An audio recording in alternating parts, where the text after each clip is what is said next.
All right, we're about to work on some prone hip extension to really get the glutes activated.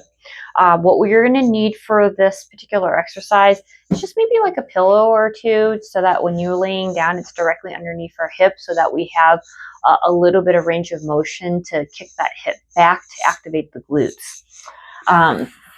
So I'm going to take this like pillow here and I'm going to lay down. I'm going to get it right underneath my hip, so that I'm not in a fully flat position.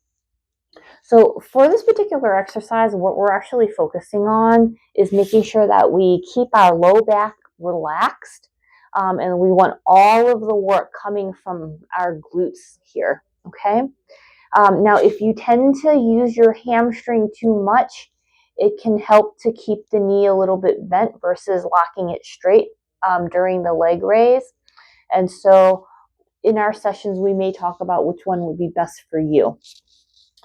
What you want to focus on is for the lift, you really want to think about engaging the glutes by giving them a little bit of a squeeze, and then we're just going to lift up. All the while, remember, we're trying to keep those spinal muscles relaxed. We want all the work coming from the glutes. So if it's coming from the low back, you're going to feel that you're actually kind of arching. And so now I'm getting the glutes kicking in, but I'm also really kicking in too much of my back, which is where we can produce some pain. And we want to avoid that. So we're going to start off with pillow underneath the hip.